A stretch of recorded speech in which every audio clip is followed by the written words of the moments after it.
Red Line Network introduces our newest partnership, Outlaw Light. Outlaw is crafted for all of the beer drinking patrons of America. They aren't preaching or teaching, their mission plain and simple, to provide a high quality beer at an affordable price. Outlaw is crisp, crushable, refreshing. Available by the case, tall boys, 16-ounce 6-packs or singles. Go to outlawbeer.com to find the nearest can or tavern near you. The Red Line Network proudly raises their cans to you. Stay bold, Outlaw. Good morning, ladies and gentlemen. How are you doing? We are here in Elyria, Ohio on this another brisk, cool Saturday morning here. When is this weather going to stop, Chipper? That's what I want to know. My body is freaking killing me with this weather. But real quick, Chipper's got a message for everybody. So go ahead, Chipper. Hey, just remember, we'd like to let you know that Unscripted is sponsored by Outlaw Light Beer. Remember, you can find tall boy cans of Outlaw Light at Sheets, 12 packs, and 30-pack cans at Walmart and select discount drug marts. When you do grab it, be sure to drop a photo with you and your Outlaw Light beer and tag Redline Network and Outlaw for your chance to win a free 12-pack of Outlaw beer. All right. So thanks, Chipper, for reading that, man. Chipper, how you doing? I know that we got a big guest, one of your people that you brought on. Real quick, get into that. Who's coming on the show? We have my guy, Andy Bull Barch. He has been the play-by-play guy of the Lake Erie Crushers for a lot of years. I've known him for a lot of years. And, we're going to have him on to talk to him about him and also the upcoming Crusher season that starts on Friday, May 8th. Yeah, and some changes that are happening at the stadium, and their roster is already finalized, right, Chipper? Not totally finalized because they have a game in Washington today. Now this is an exhibition game in Washington. Okay, correct. And they'll have some more cuts to make, and then they're home Monday at 6:00 against a Canadian team. So then, after that, the roster will be finalized. All right. So we're going to bring in the star of the show who's back from vacation, ladies and gentlemen. Adam, how you doing this morning? Good. Trying to get all this shit shared out. That's what's taking me a second because I got to share it out to 80 different places. Yeah. Thanks for sharing, Adam. We also got the co-star in the building, back from the gray room or in the gray room with his green Guardians hat on. Do I see a little bit of a dog bite on the top of that, Shane? False. This is brand new. Oh, brand new. Okay, so I just wanted to make sure no dogs chewed into that. No. And then just call him Jack Nicholas. And then Deez is back from his long drive from Pittsburgh back to Danville. The morning, motherfuckers. The cornfields of Illinois. The cornfields of Illinois. How's everybody doing this morning? Just peachy. I'm all right. I'm mad that I can't open the StreamYard guest app for some reason today. Oh, I don't know. Maybe it's my iPad. Oh, maybe. I don't know. But how's everybody's week? Uneventful. Come on, guys. Wasn't too bad. I mean, what's there to be happy about? This weather sucks. We can't get outside and do a damn thing. Okay, I'll give you that. But Adam just came back from vacation. He should be refreshed. Deez just came back from the drive. He should be refreshed. And Shane had a half of a show off last week. He should be refreshed. And you should be refreshed. Right, look here, asshole. I spent 5 days in the greatest city in these United States, and then I had to go back to work for another 5 days. How do you fucking think I feel? Well, we will let you lead off how your week is, Deez. So go ahead. How's your week, Deez? Oh, good to hear. My week has sucked. Your week sucked? Well, what made it suck? Yeah, I went back to work. He had burger. Yeah. Now, last week was fantastic, but we didn't have a fucking show that I could talk about it on. But no, this week sucked, man. Serious like party drop, I guess would be the term for it, where you just had an amazing 5 days with friends and people you don't know in an awesome city. Any fun dips? And then me dipping my sore ass body in the fucking spa tub that I ended up getting. But yeah, then back to work, back to reality. From Amazon. Sucked. All right, Deez, did you try No, anything? You try any new foods this week? Oh boy. Yeah, but we're not going to get to that because it might take longer than the time allotted. So. Oh, okay. Yes, exactly 1 week ago today. As a matter of fact, almost to the minute. I think it was actually about another hour when I set foot into the aforementioned and much ballyhooed Burgatory, which we'll save that for the second hour when the kids lay down for their nap. Adam, you tried some new food this week. How'd that go? I was disappointed in the one, and the other one wasn't. It's hit and miss. Like with Whataburger, the burger was good. The fries sucked. The shake was probably one of the best ones I've had. Now, and I know Deeds will probably like. Dave always hypes up shit, and then when you go in there and you get disappointed because after he hypes it up, you know it's kind of the, Cookout was very subpar. As in, when you get a fucking burger and you get the burger and you bite into it and it tastes exactly like a fucking Burger King burger, like that was highly disappointing. Because if I wanted fucking Burger King, I'd have went down the road and got Burger King. But I was trying to try something new because that's what we do on vacation. Their shake was about, Whataburgers was a 10 out of 10. Cookouts is about an 8 out of 10. I mean, it's thicker than shit. Like it's so thick they give you a spoon because you can't even drink the motherfucker. That's how thick it is. But where did you go again? Cookout and Whataburger. No, I mean like on vacation. Oh, Gatlinburg. Okay. But other than that, it wasn't too bad.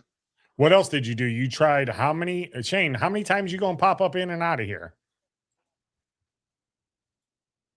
Enough. Must be having internet issues. I'm gonna do the same thing because I have a serious sync issue. I'll be right back. I feel better now. Thank you.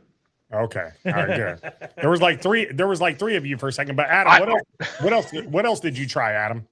We went to one of my favorite restaurants down there. We went to JT Hannah's because they got some of the best ribs you'll ever have. So I got those while we were down there as well. Went and got a funnel cake at the funnel cake shop. You always got to do that. I should have got the one with the Fruity Pebbles on it, but I didn't. I just went with the old original, but the one with the Fruity Pebbles on it looked pretty fucking good. Oh, and a funnel cake. Yeah. I'm like Fruity Pebbles on ribs. I'm sorry, what? No, Fruity Pebbles on a funnel cake. Did a couple coasters like we normally do, but the only reason we went on this one is because my mom wanted us to go because my sister and brother-in-law, who hardly ever go on vacation, were going. So it was kind of like the one time we could get everybody together to go on a vacation. So that's the only reason we went, because I've been to Gatlinburg and Pigeon Forge too fucking much to the point that there really ain't much more we can do there. We've done it all. Is Sandy not being able to get us on Facebook because she's joining us on YouTube? I don't know if that I don't know. Okay, Sandy, are you having problems with your Facebook? Because normally I see you on you or on there. You're on YouTube. But so did you seen some bears? You had some. What else did you have? You had some moonshine. What else, Adam? A little bit of everything. The moonshine wasn't bad. You get, granted they're itty bitty ass cups, but it's $8 for 12 shots. What was your favorite one? Probably the banana pudding one. Yeah, that's the old Smoky, right? The old Smoky. Yeah, right there in the island. Yeah, the banana pudding is. I've had that up here, and their moonshine is actually pretty good. The problem is that like there's some things you don't have to do. Cool. The first two things they did was the pineapple and the pickle, which I am not doing either one of those. Fuck that. Come on, pickle at least. The pickle hell one. No, the pickle one is actually really good. Gail actually liked that one better than the pineapple. She said she was surprised because she was really, I did do the mandarin orange one. That wasn't too bad. The worst one of all is fucking Blue Flame. That shit is like straight turpentine. That shit was fucking disgusting. And of course, and like the guys that are doing the pouring and shit, like he comes over and we even told him on the one, I'm like, just a little bit, and he fills the fucking cup all the way up. But granted, it's only that much. But we did. All right, there was the So the tasting was the blue flame, the mandarin oranges, the pineapple, the pickle. We did a brownie, which wasn't too horrible. There was actually a pink lemonade bourbon that wasn't too bad. I almost thought about getting a bottle of that. That was different. What else was there? I'm trying to think. There was a lot. It wasn't bad, but and then the one I wanted to try, which I haven't yet, and I have the little sample bottle of it, is the white chocolate covered strawberry. Phenomenal. You've been down there before, Chipper? No, I've never been down there, but Proper Pig by where. But yeah, see, there's the banana pudding. Gail got into it last night. As you can see, it's a little missing out of it. And then I'm a big fan of anything white chocolate. See, I'm not a big fan of white chocolate. That's why I'm a little iffy on this one. I just wish it was like a chocolate covered strawberry or something with strawberry, because anything with strawberry I'm pretty good about. But my sister gave me this one because she got one of them. There was like a candy cane looking thing that had like 5 or 6 different samples in it. And she said that all the people she was giving them the samples to didn't want that one. So she was like, here, you can have it. I said, works for me. Now I have a bad feeling what's going to end up happening is I'm going to try that and fucking love it better than the banana pudding. And I'm going to have to go get me a bottle of that. Yeah. That's just how it works, you know. But other than that, just tired of the, huh? Yeah, right. How about that? Yeah, we got. And then I'm mad at myself because I did stop, and it's hard to get like better pictures than what I did of Neyland Stadium, because you know me in stadiums, I got to get pictures of every stadium when we're in the area, and I didn't think about it, but coming home, we always stop in Cincinnati and stay over to set up, because I don't like doing the 8 hours straight of driving. I'll shoot somebody at that point if I'll just be so aggravated. I got to get out of the truck after about 4 or 5 hours. And drive through Columbus. Holy fuck. No, fuck Columbus, because that was the one place where we kept hitting every fucking thing. And that was where all the traffic was backed up, at least on the way down. I'm like, this is why I hate this. If you're a criminal, rob a bank in the city, you're going to be fine. Because all the fucking cops are out on the interstate. Yeah, no shit. And go ahead. So I wanted to go through Lexington, and I should have went to take pictures of like Rupp Arena just because of the history behind it with Kentucky. You know what I mean? Yep. But I didn't think about it until after the fact. So. All right. So you guys tried something new. Chipper, did you try anything new this week? Did you go to Jamaican Place? I did not. So why did you ask in the chat if they were our sponsor? Was there something? No, they were just posted on Facebook, and I couldn't remember if they were still a sponsor. I thought maybe you tried them. No. But real quick, me and Shane are going to try something real quick. So McDonald's got these new drinks out. This is the blueberry Sprite. Blue raspberry Sprite that they just came out with, and it's got whipped cream on top. And this is the first time trying it. So we're going to give this a whirl. So a pop with whipped cream. Interesting. I mean, and that's what they got there. It's $2.99. Basically a dirty soda. That's what it's called. Also, I'd like to shout out Heather. Actually, this one is really good. You want to try it, Chipper? No, thanks. I'm driving. Okay. So that was the blue raspberry one. For the record, I have one as well. And this it's really good. This one is the Dirty Dr. Pepper. Okay, so the Dirty Dr. Pepper kind of tastes like a root beer float. So it's probably Dr. Pepper and maybe root beer? Taste it yourself. Creamer. Between listening to all the flavors that Adam reeled off and then what you guys are currently putting into your mouths, I feel like I'm watching a sponsorship video for a gay pride parade. Oh, boy. Orange Dream. Oh, speaking of going back to Old Smoky, have any of you had the mango habanero? Yes. No. Do you like it, Chipper? Yes. It's spicy. Well, I figured you would because you're a hot guy. So yes, I am hot. Thank you. Hey, yo. Hey, my main man, Paul Jason Keaton. Y'all looking for some good dogs? Go to Hot Diggity Dog on Mondays from 11 to 2 in the parking lot of Jones Bones. Him and Brian are doing up wieners real good. It's not your average wiener like they say. He said wiener. And you're just feeding more and more into fucking D's comment. But I do want to say one thing real quick is okay. Thank you to Heather for reaching out, because she was the only one that asked how we were doing, because there was a shooting at the Dollywood Stampede, which was right across the street from our hotel. Haven't you heard? He's fabulous. It's the Ambiguously Gay Duo podcast now.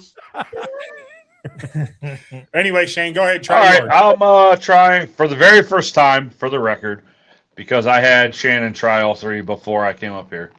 First time for the Orange Dream. Do it live. Do it live. I got ice in my mouth. We can tell.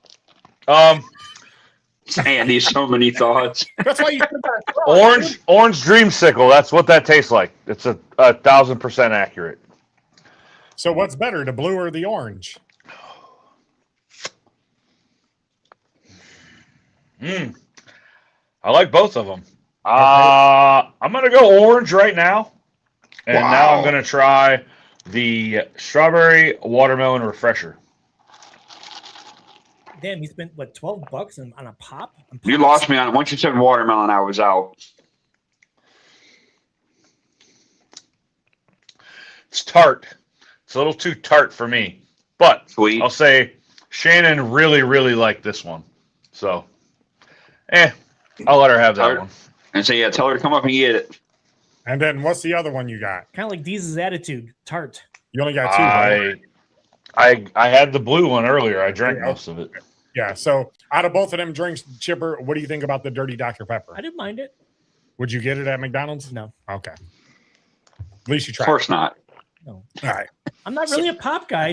I drink flavored water at home all the time. Real quick, Yeah. we're going to bring in Chipper's guest here. Chipper, go ahead and introduce him.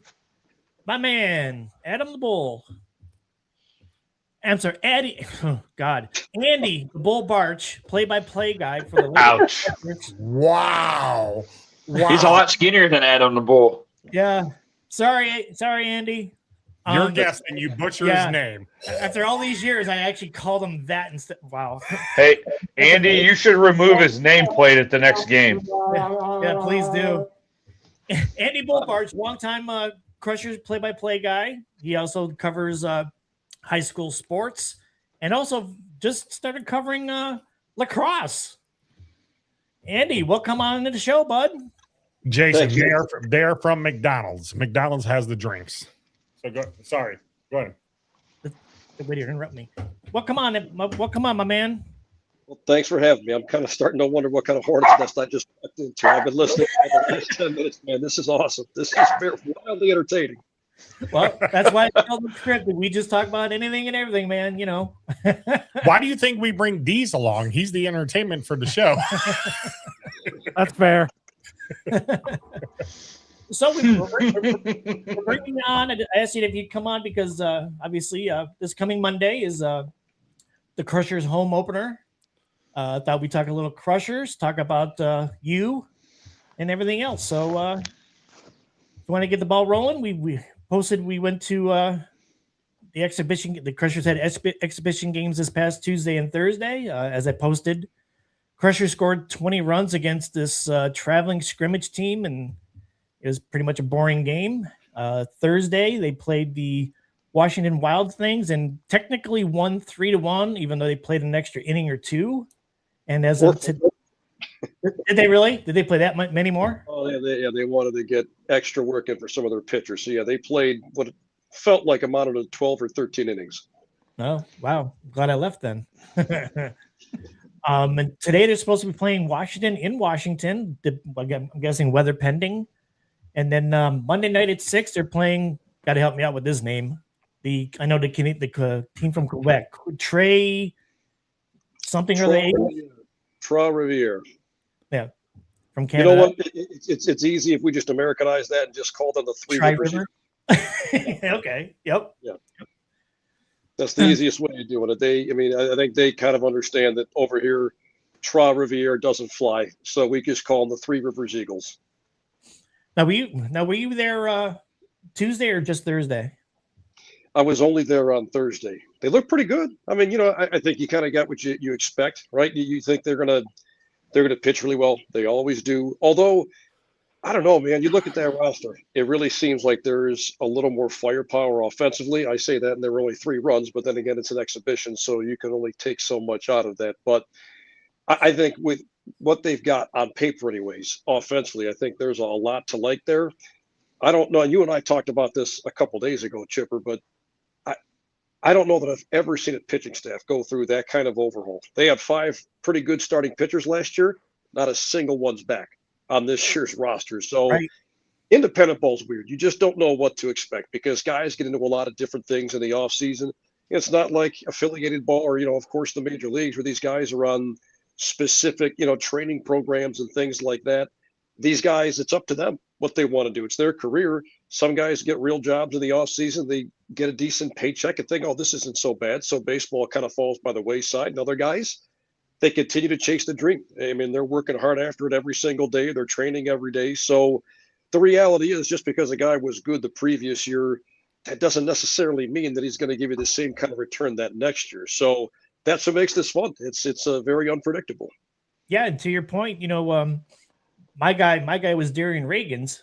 2 years up until last year, he was my guy and was really good. But then he had an injury 2 years ago. Tried to come back last year, and he was kind of okay. And then he's not back on the roster this year. Again, like you said, looking at the roster, there's only 2 pitchers that I see from last year's roster at all. That's Sittinger and then Scalfidi.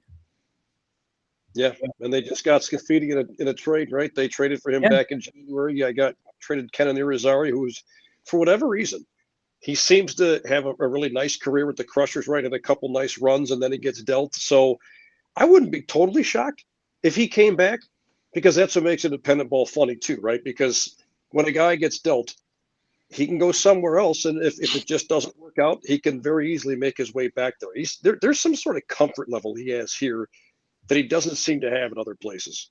Hey, and if he does come back later in the season and pulls off the magic like he did that one game last year where we hit that grand slam home run, we'll take it.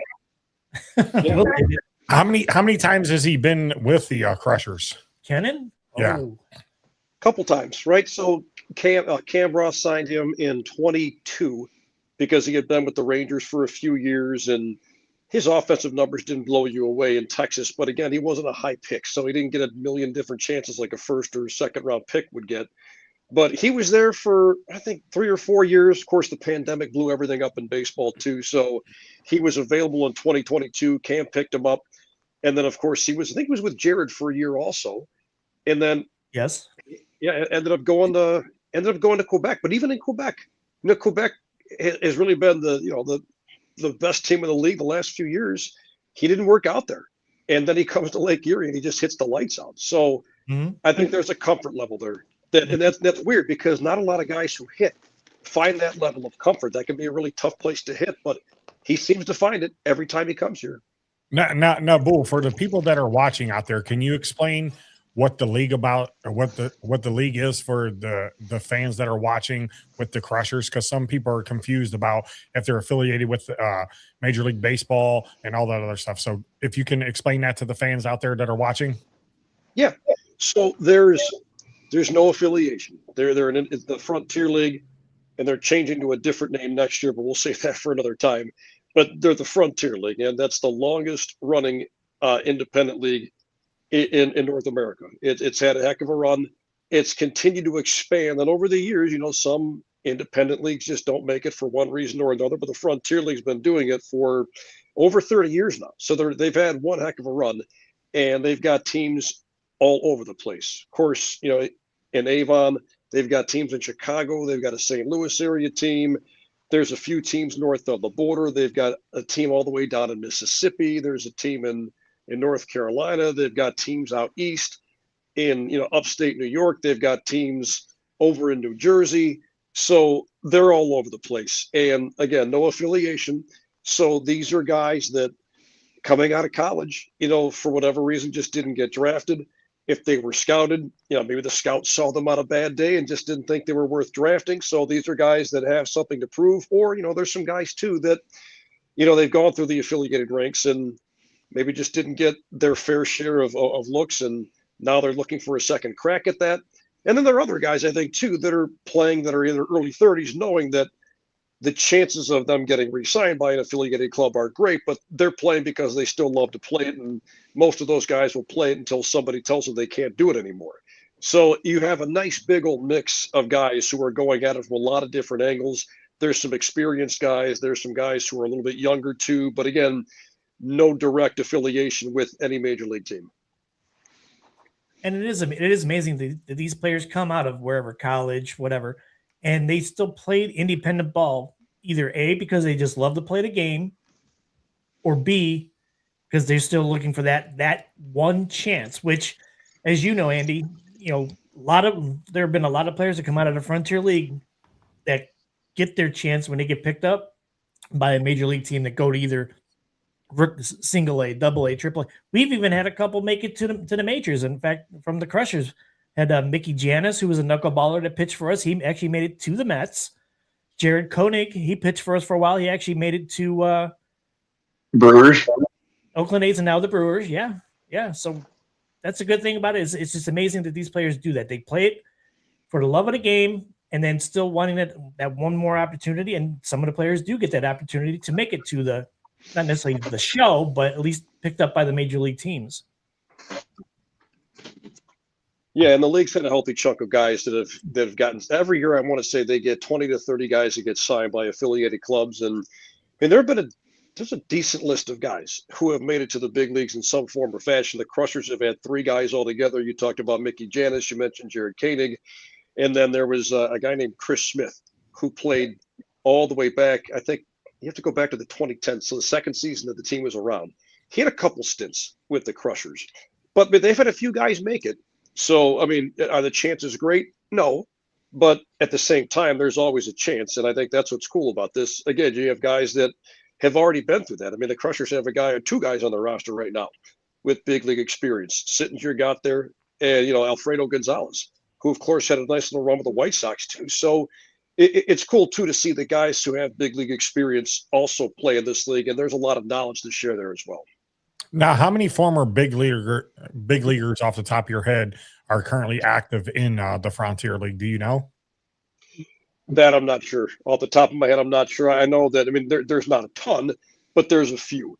And, I think for a lot of these guys too, it isn't just a scenario where it's a younger guy that just got overlooked in college and then all of a sudden he puts up good numbers with a team of the Frontier League, and then someone looks and says, hey, you know what? This is a guy worth taking a shot on. There was a guy that pitched for the Crushers a few years ago that ended up having a second run at affiliated ball, and he was in his early 30s, I think. And I think at one point he had a couple cups of coffee in the big leagues, and he ended up getting signed by the Rockies. They immediately sent him to the AAA club. So there are guys that even later in their careers end up getting a second chance. So it's all over the place. It's not just those young guys that got overlooked. It's also those older guys that, they ran out of chances with one organization, and then they ended up putting up really good numbers, and they end up getting a second shot. J.D. Hammer was the guy I was thinking of. He was in the Rockies camp a couple of years back, but it's a nice little resurgence opportunity for some guys too. Yeah. I've been going to the games for probably 2-3 years now, and it's real cheap and affordable for families to go out there. And there's not a bad seat in the park. And this year you guys got a new name for the park. And what's the name of the park now? Forefront. Yeah. You guys actually had your media day the other day for the unrevealing and the ribbon cutting for the Crushers. So with that new naming rights, how big is that for the Crushers? So it's huge. I can't really tell you what the financial impact is, but I can tell you that being a part of naming rights deals in the past, that's awesome. I mean, I think for a number of different reasons. I think Forefront's also going to have a large hand in the way that facility enhances the technological experience. I know that might sound strange to some people, but that's a big deal, right? Anywhere you go, any baseball park anymore has to have that element, right? 20, 30 years ago, that didn't matter. But of course, now it makes all the difference in the world. So point of sale, Wi-Fi in the ballpark, small little things like that, it'll make a really big difference. And obviously, the financial impact can't be ignored either. It makes a big, big difference, when you have somebody that's sponsoring the naming rights to the ballpark too. So I think the branding works out really well for all parties involved here. And on top of that, I think it's nice to see a company get behind this and not only just put their name on the stadium, but also be actively involved with the technological advances that'll be evident this year at the ballpark too. Yeah, Bull, I'm glad that you brought up the internet or the Wi-Fi thing, because there was a couple of the partners that are partners with the Cleveland Cavaliers that were there for that event, and you guys hired a new IT guy that also works for the Cavaliers too, correct? If I'm not mistaken. Well, there's a lot of crossover there too, because Len Komorowski, while he is no longer, I think, a part of the Cavalier staff or whatever, I think Len's official title is a senior advisor to the Rock Entertainment Sports Group. So because he still got ties with Dan Gilbert and that entire group, there's a lot of synergy there between the Crushers and the Cavaliers. There's a lot of crossover there, which is great. It's wonderful for the Crushers because they now have a lot more resources that they didn't have before. So you'll see a lot of people pulling double duty and doing some work with the Crushers and also the Cavaliers, not just the Cavs, but the Charge and the entire Dan Gilbert umbrella. Yeah. Real quick, Adam, who's up here in the Tampa Bay Lightning gear, he's going to be working with Redline Radio this year. He's going to be covering some games. So for a guy who's doing that and just coming into that, what kind of advice do you have for him when he's at the games? Well, there's a lot of different things to look for. I mean, I think some people will go to it for the entertainment aspect of it, right? I think, people coming out to the ballpark for the first time and just kind of soaking it all in, right? To them, the score may not matter as much, but then you have other people too that are going to every single game. They know the players, they know the personalities. Chipper. Yeah, I was just going to say Chipper. Yeah, he's certainly not alone in that. But, for people like Chipper, yeah, the score means a lot because they're emotionally invested. And, one of the cool things about living in the Avon community too is that when I'm walking around the neighborhood, there are people that say, we come to a handful of games each year and, they don't follow it like Chipper and I do. So you get to explain some of the nuances. For example, a few years ago, they would do this home run derby to determine the winner. You get one extra inning, and then they would do a home run derby to determine the winner, which sounds kind of goofy, but it was kind of cool, right? To the casual fan, that was a fun experience because they got to see home run derby. Now they do something different. Now they play one extra inning if you're tied at the end of 9, and they do sudden death, which I think is fantastic. Some people hate it. It's a goofy little gimmick, but it works. I mean, people get behind it, and then once they realize how it works, it's like, oh, this isn't so bad. Some people do like playing it the old school way, right? You play extra innings until somebody wins, but sudden death isn't so bad. There's a strategy involved there, and I think the ballpark that you play in, the personnel that you have, it all plays a big role in that too. So this league being what it is, it allows you to do things like that, experiment. Real quick, just so I could interrupt, I kept hearing Frontier League and it for some reason was ringing a bell. So I actually looked it up, and it turns out that the literal baseball stadium that's maybe 10 miles straight down the road that I live on in the next city is Normal, Illinois. And they have the Normal Corn Belters who were in the Frontier League from 2010 until 2018. Yeah, the Corn Crib. That's right, the Corn Crib. Very unique setup. There's a community college that used or uses that facility, so it makes it unique. Yeah, because they do lacrosse on there, they do soccer on there, so it's one of those ballparks where the dugout is so far removed from the field that you feel like you lose the action if you're in the dugout because you're so far away. Yeah, I think they're in something now called the Premier League or I just had it. Well, that would explain why we League is where they are now. We proclaim that Dees is from the cornfields. Yeah. Literally, it is. So he's not wrong. There's a Heartland Community College is right out there, and it's surrounded by cornfields. And then right next to it, and there's a major highway that goes right by it. But right next to the campus of Heartland Community College is this really nice minor league baseball team or baseball field. And then we have the Peoria Chiefs about 35 miles from me. They've bounced around different leagues in both the actual MLB system, and then I think they've done some independent stuff as well. And I think I even threw this in Messenger D's that there's a team in Schaumburg, which the stadium that Adam is, or Jesus Christ, Andy. Fuck. is very familiar with the Schaumburg Boomers, because aren't they the one where they had the stadium with the train out in the outfield? There is no, so they're on the Elgin O'Hare Expressway. The Elgin O'Hare Expressway is behind the wall in left field in Schaumburg. Okay, so which one has the train? Which one? I'm not sure if there's one that has a train. I thought there was one that has like a train track or something like that out in the outfield. Wasn't there? So, well, the only one I can think of with a train is old Watt Powell Park down in Charleston, West Virginia. Other than that, okay, I can't think of another one off the top of my head in the Frontier League that's got a train. I have to ask because I actually posted a picture in our show group chat as a joke. But are you called Bull because you look like Bull from Night Court?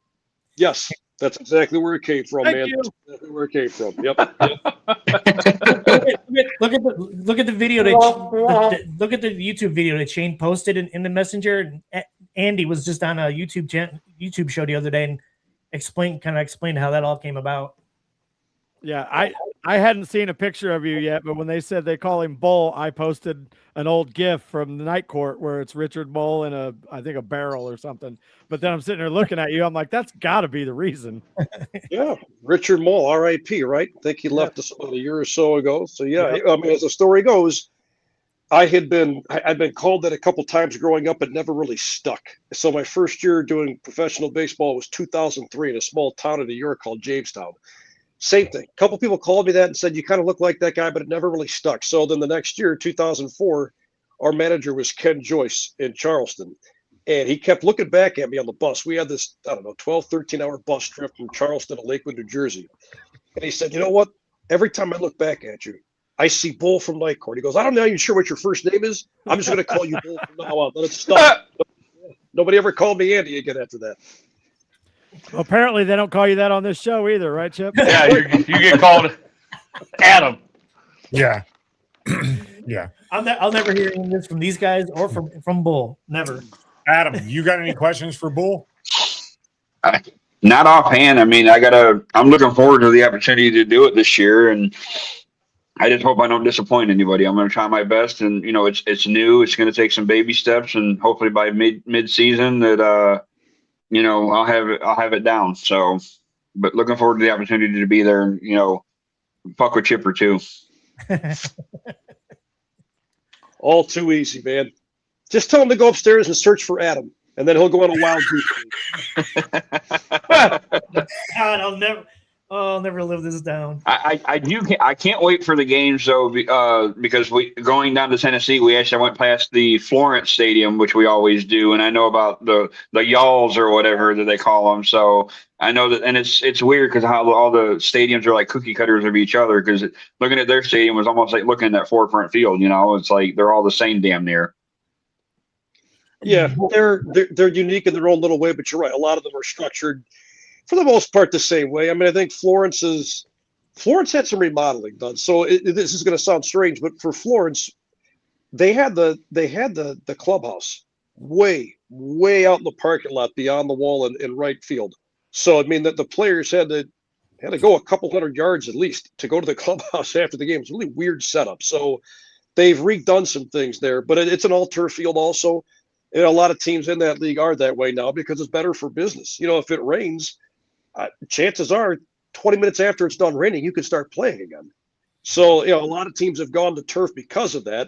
And I mean, if you have a turf facility, especially up this far, right, anywhere north of the Mason-Dixon line, you have a turf field, you can rent that thing out and make a pretty good chunk of change because high schools and colleges that don't have that, I mean, they're more than willing to pay their fair share up front to rent that and make that their home field throughout the years. So I like Florence. I mean, I've not traveled in close to 10 years, but when I did, I didn't mind going to Florence. It was a pretty easy trip from here, and the ballpark's not so bad. It's sweltering hot in the summertime, but other than that, it's not bad.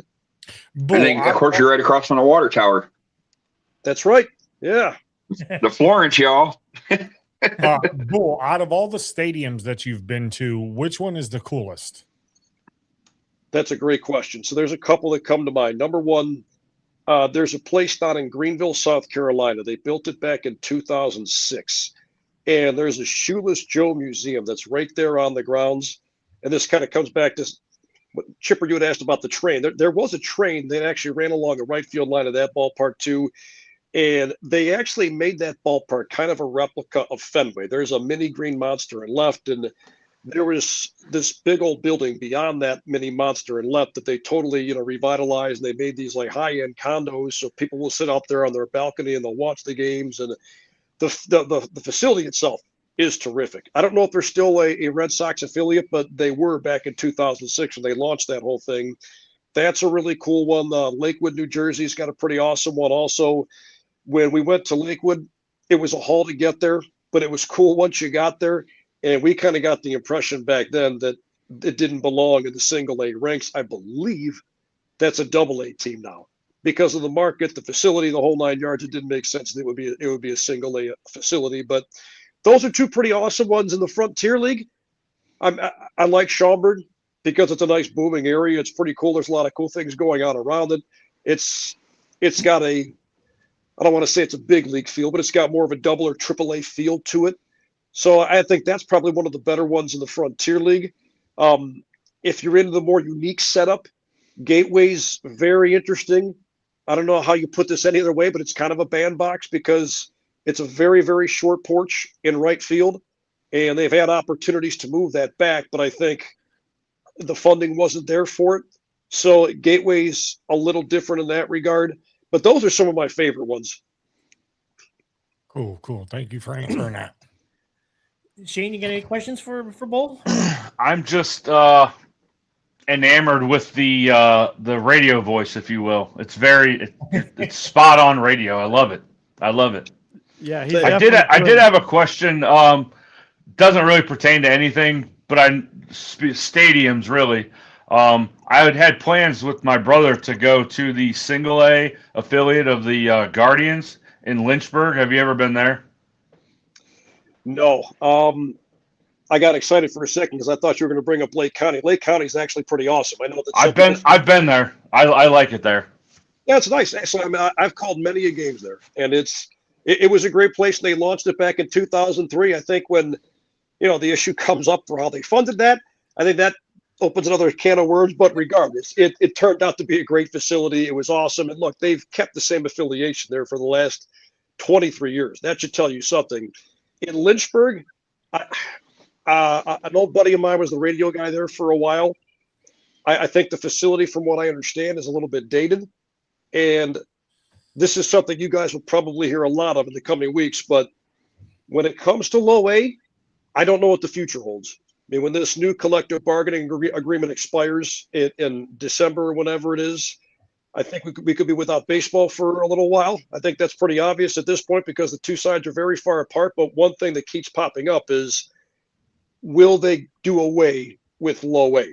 And I think that's something that's going to catch a lot of traction here in the coming months. So real quick, touching on that and the collective bargaining agreement. In the Frontier League, what is the average pay, if you know, for the players? They all get paid differently, correct? Yeah, so there's different tiers, right? Every player's got a different classification. So if you're a veteran, you'll get paid more. If you're an experienced player, you'll get paid less than a vet, but you'll still get paid more than, say, a rookie 1 or a rookie 2, things like that. So I don't know exactly what they pay those guys. I used to know that, but those rules have all changed. So I don't know exactly what the pay is, but there are different pay scales for the amount of experience you have. Okay. Thank you for answering that, Bull. And real quick, I got one more question for you, then I'll let Chipper go back. Bull, how long have you been doing the Crushers play-by-play? I think you hit that earlier, but I wasn't paying attention. How long have you been doing that? So I've been doing the Crushers since 2011. I've been doing baseball since 2003, but the Crushers, my first year was 2011. Okay. Go ahead, Chipper. Well, and to that point, Bull, I appreciate you staying on longer than I maybe wanted to stay on. I appreciate it. I just wanted to say that, we're all looking forward to this new season, especially with like we mentioned, the roster turnaround. I noticed on the roster, at least they kept a nucleus as far as the position players go, because we have at least 6 or 7, returning players as far as the position players go, between the 2 catchers, Waddy, Davey Morgan, Jaden Quinn, a couple other guys I don't remember off the top of my head, but it'd be interesting to see what we do this year. not only the fact of the turnaround in the pitching staff and the position players, but now we also add a few more games to the schedule, right? Because we used to be a 90-some game schedule. Now we're playing 102. I think is 102 is right. Yep, that's right. Yeah, so it'll be very. I don't think we'll notice the effect of that right away. I think when we get into maybe the middle of August, that's when we're going to see how much that affects a lot of these guys. For some dudes, it won't matter, but for a lot of guys, especially those younger guys who aren't used to that grind, I think August is going to be a real interesting month. Well, we'll definitely come to find out with the newer guys when since we started home the first like 2.5 weeks of the season, when they go on the road, what is it? I think it's July for 2 weeks again. Yeah, that's July. You got it. Yeah, so that's when we'll see how these new guys take to this new league. But if nobody else has any other questions, real quick, Adam, do you want to talk to Bull about the podcast you're going to be doing for the Crushers and let him know about that? We haven't set a date or a day yet, because obviously with the impending work schedule that I might be getting if I get this job or not. But we will be doing so we're just going to do an hour, right? Yeah. Yep. 1 hour. And we're just going to do it. It's just basically going to be, it's called the Crush Hour, and we're just going to do try to give like updates on the progress of the season, and give updates and highlights and stuff like that the best we can. And if you ever get a chance and you want to hop in or something, just let us know. We'd be glad to have you on again. Yeah, absolutely, man. I appreciate you guys having me. Part of that Crush Hour, we should also get a timer out so we could time just how fast it takes Chipper to get from his seat over to that beer tent for the leadoff guy that strikes out. I mean, he's in there in 15 seconds. It's amazing. I was thinking too, since you do play-by-play, I brought it up to Chipper, because I know we have another buddy that does the Arrows games, and he does it where there's like ducks on the pond when the bases are loaded. I was thinking that we should do something, since we have the Crush Hour podcast, that being that it's the Crushers, but if the bases are loaded, that it's like we can do like a Crush Hour theme when the bases are loaded and come up with some sort of gimmick for that, maybe. Okay. Yeah, well, they get the Crusher name from grapes, and there's a million different ways you can go with that, right? I mean, their bases are jammed, right? Yeah, exactly. Yeah. So I mean, I just kind of threw that out there. I had an idea, maybe we can run with that and even get the PA guy to kind of do it, maybe, or something for us. But we'll see. Awesome. Yeah, looking forward to that. Andy, I just want to let you know that every time I go up for a beer and I have a drink or two, it's always one of the two drinks is always for you, because you can't. Thank you. I appreciate that. I know he's always kind enough to come by and tease you. He puts both hands up in the air and he just kind of gives us the old salute. Such a dick move. Oh, big time. Yeah. I'm just surprised Hey, Adam, got a drink for you. Hey, I'm surprised as we're going out, he actually called you by your right name this time, Bull, instead of Adam. You notice how he keeps stopping himself to make sure he don't screw it up? Yeah. I'm so used to calling him Bull. I just want to be, the professional. And yeah, screwed it up. Night court. Andy, remember night court. So next time you see him, you're like, "Hey, Roz." Andy, thanks again for coming on. Appreciate you taking your time out this early in the morning and spending some time with us and talking some Crushers and about yourself. I'm sure if I don't see you Monday at the exhibition game, I will definitely see you Friday night for the home opener against who do we play? I don't even know. This season ticket holder doesn't know who they play. I just know to show up. Who do we play? Schaumburg. Okay. So, nameplate will be removed if I got to do it myself. hey, and Bull, Chipper, how long have you been a season ticket holder? Full season ticket holder, about 5 years. Okay, so can we get Chipper the opportunity to throw out the first pitch of a game? No. No. We got to talk to top men to see if we can make that happen. No. Oh, okay. Yeah, okay. You're going to do it. No. We're going to make it happen. No. Why? Why don't you want to do it? I don't. Okay, you have your choice. You either sing the national anthem or you throw out the first pitch. You have to do one or the other. I'll sing. There you go. Oh, Lord. Really? Bull, you better hold them to that and call them up to the press box. But I gotta. It's like karaoke. You have to have a few pops in me first, though. Tell them to go to the box. You can't have any pops in you because we know how you act when you have some pops in you.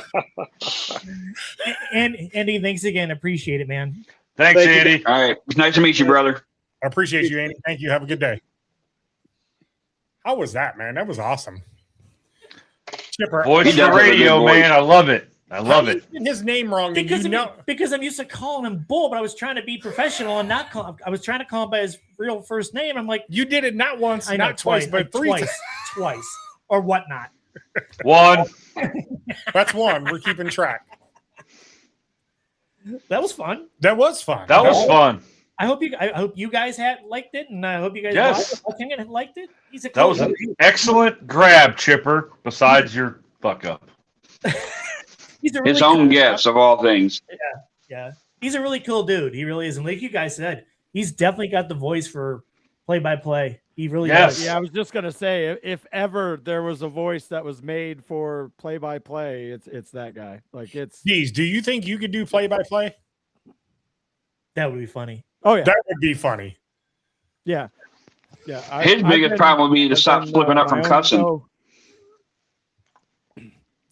You know what? When we started, I don't know if the rest of you guys know this, Dave might, but I've been doing podcasting for a little bit, but I actually had a radio show called the Aldonzo and D Show. It was kind of a little bit comedy, but a lot of like news, satire, commentary. And clearly I was the D's, and my partner, who's also my boss now, is Aldonzo. And we were on a local radio station. And we first started doing the show, it was basically just a Spotify podcast. And I mean, you guys have met me. You know how I talk. This is me, unfiltered all day, every day. And that was his first thing, was like, are you going to be able to do, like, we're on radio, like terrestrial radio? I'm like, I got this. Don't worry. And I even kind of surprised myself that I was able to reel it in a little bit. But It's so hard, though. it was fun. Uncle Ronnie, your sister has Yeah, a it is. message for you in the chat. That's all right. Oh, Cora. I probably could. Uncle Ron sounds better to me. Let me guess. Grocery By store. the way, The I see grocery my store. biggest fan, Rachel. Rachel's in the chat. Hi, Rach. How you doing?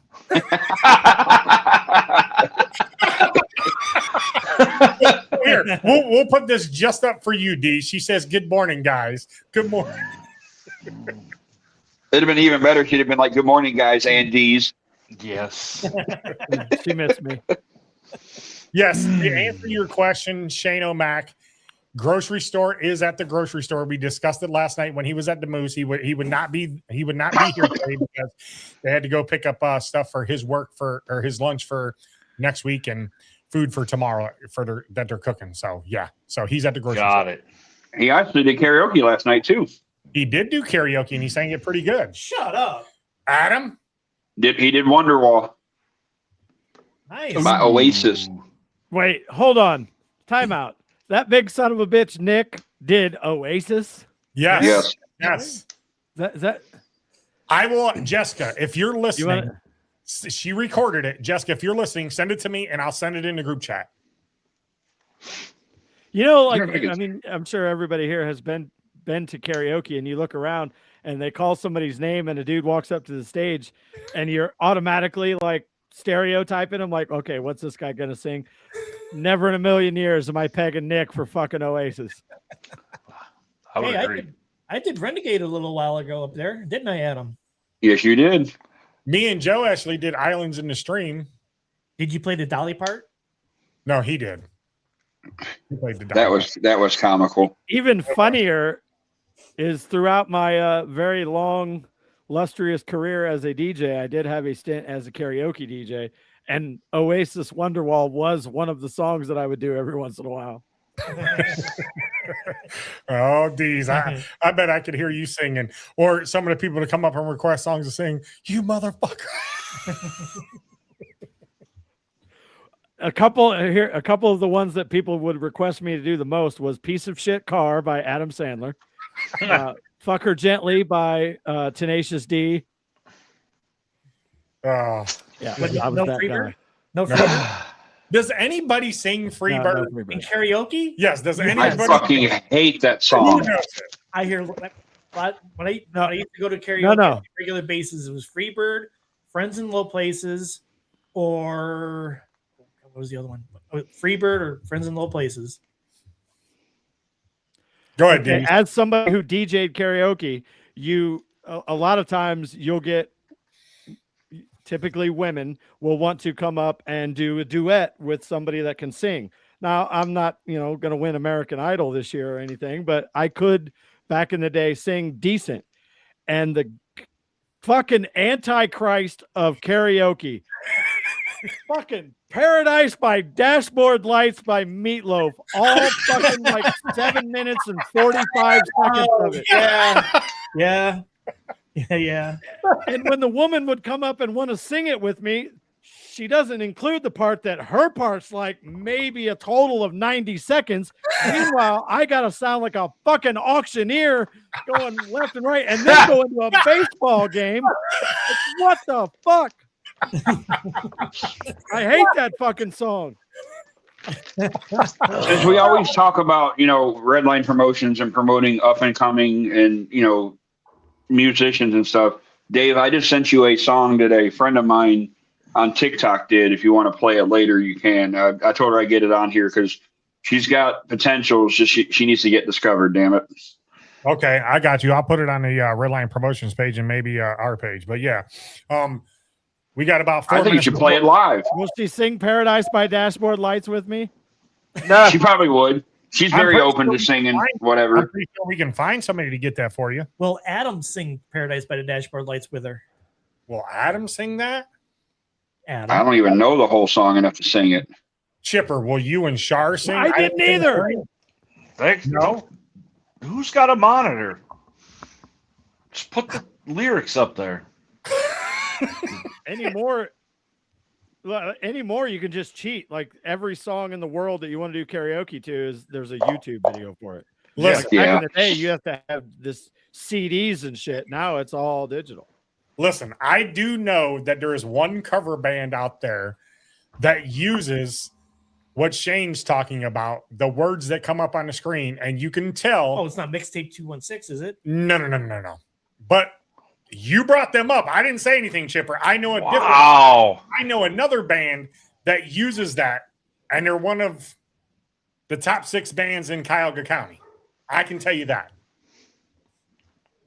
That grunge, whatever, is it? I'm not. If you guess who it is, I'm not going to say yes or no. But I'm telling you, I know. I seen it. I caught them looking at it with every song. So, to be fair, I bet there's a lot of cover bands that do that because they do so many different songs. I mean, I'm sure that a lot of them don't need it for every single word, but it's nice to have, like, if you have a brain fart, just my. Why not? Oh, and by the way, the song that I sent you, Dave, the title to that song is Taste of My Juice. Jesus Christ, Diesel Adam. love that. Diesel love that. She's hired. how about we play "Taste of the Juice" on the way out for break? Play the whole song He's too. hired. It's good. She's got a hell of a voice. And it's a subtitle Dippin' Sticks. Could be a new ad All I song know, for them. all I want to know is, do we need stadium seating or a lifeguard chair? That's all I need to know. Stadium. That's purely stadium. All right, guys, we're going to go to break here. We'll be back. Stand up, stretch. I love you, Shane. You're welcome. Oh my God, that's hilarious. And then we'll have our top 5 coming up after that. Adam, real quick, what's our top 5? TV dads. Oh, yes, finally. All right, so we'll be back right here after the break. You're watching Unscripted on Redline Radio.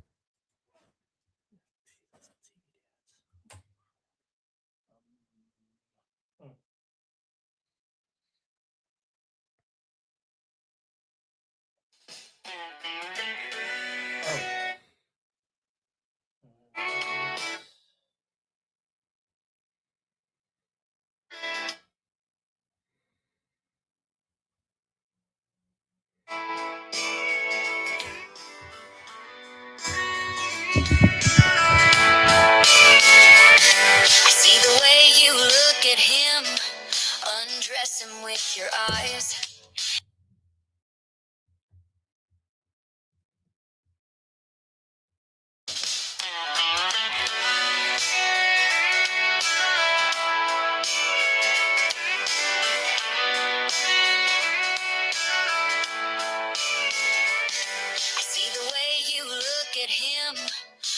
undress him with your eyes.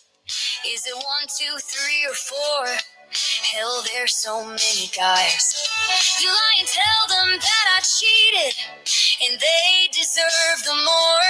You'll say anything to all of my exes to be their little whore. You got a taste for my juice, and you'll do all it takes. Take them to your house, a car, or one of the lakes. Dress in your stilettos, show a little chest. I got them with clothes on, you have to show some flesh.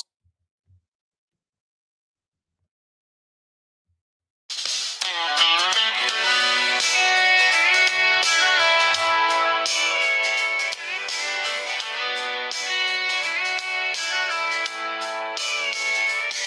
see the way you look at him. This song keeps cutting in and out.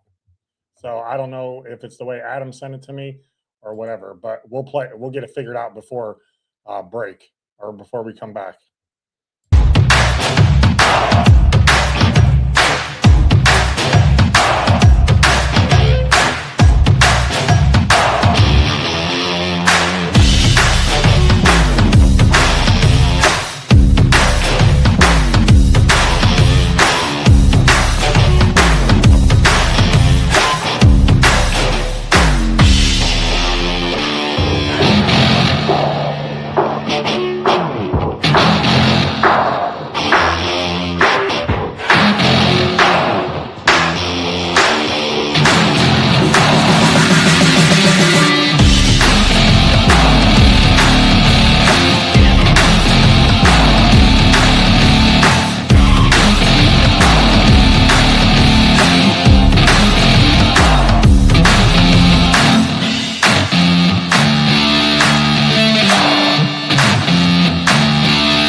All right, ladies and gentlemen, we are back from a break. Sorry for the inconvenience with the song that Adam sent to me.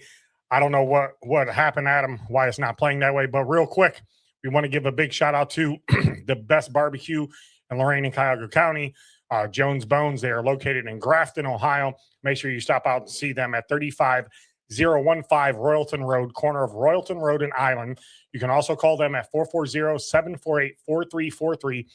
Check them out on their website at jonesbonesbarbecueandgrub.com.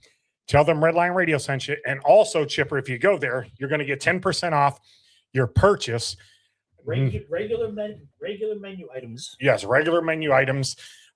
So make sure you guys go there. Tell them that we sent you. And also, June 6th, our 9th anniversary for Redline Radio, we'll be doing a live broadcast from there. And I'm hearing that there's going to be some special guest appearances by some former Redline Radio podcasters, and maybe, just maybe, a band may be playing at that event. So we'll see. You guys stay tuned. I'll have to have Adam make a flyer for that coming up. But Shane, glad to have you back here second hour. Top 5 TV dads coming up next, which that is sponsored by Lowe Motorsports. Deez is back with us. I can't wait to hear his review on Burgatory because I'm probably, by his body language, going to get slammed for this. And Adam's back, ladies and gentlemen. So Deez, the floor is yours real quick. Your review on Permanente Brothers first, and then your review on Burgatory. So go ahead. Okay, so if anybody that's watched the show over the course of the last few months, you knew I was going to the draft, and you heard Dave spewing this utter bullshit out of his mouth about how horrible Permanente Brothers was and that Burgatory was just the fucking place you had to go if you're going to Pittsburgh. Now, totally fair. Permanente Brothers. Every time I've been to Pittsburgh, which I've been there now, this was my 5th trip to Pittsburgh. Every time I've been there, I've gone to Permanente Brothers.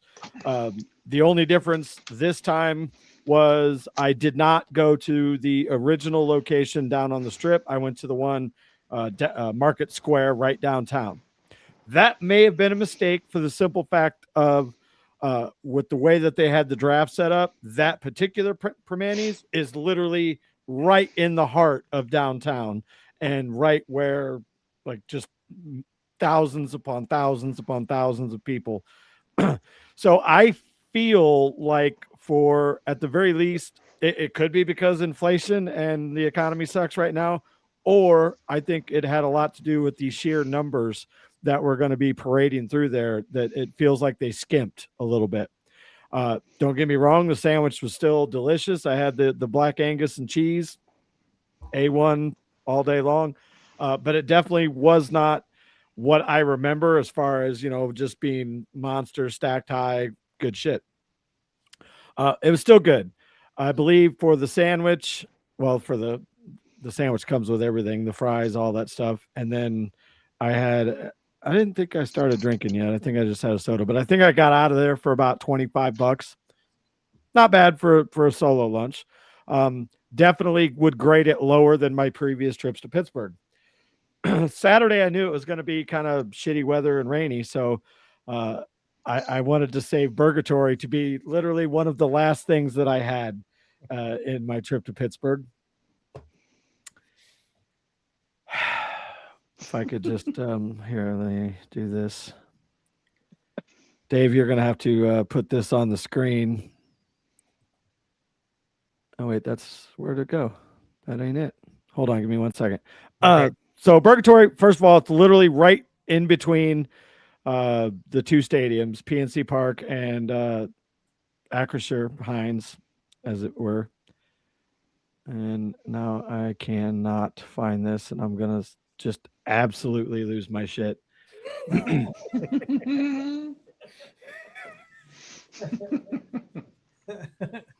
Why is this not?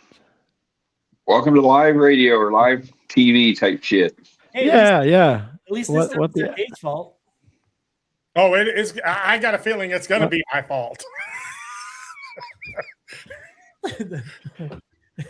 The suspense is killing me. Goddamn it. I know. So He did it on purpose. the old-fashioned way. So let me just start off by saying that the oh my God. So okay, All there right. you see it. The The milkshake. Jake. Yep. Yep, that is the Cookie Monster spiked with chocolate vodka. And bro, fucking fire. All right. I Dave, kudos, because the milkshake was absolute fire. Amazing.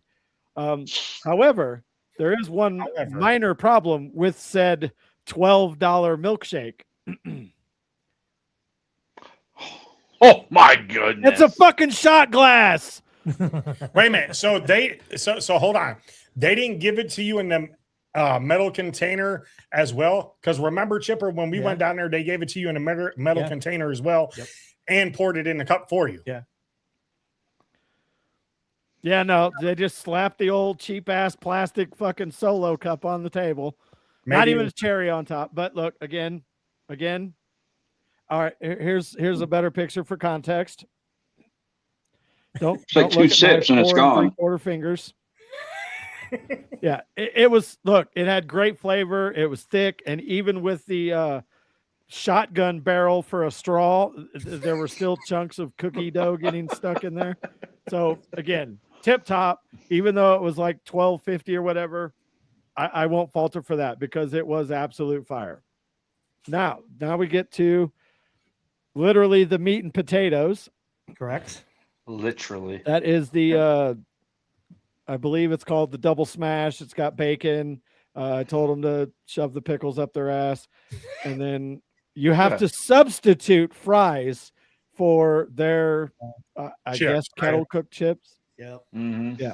Now perspective, you can't really tell, but I could literally fit all of those fries in one hand. Yep. Burger was your typical smash burger, thin patty.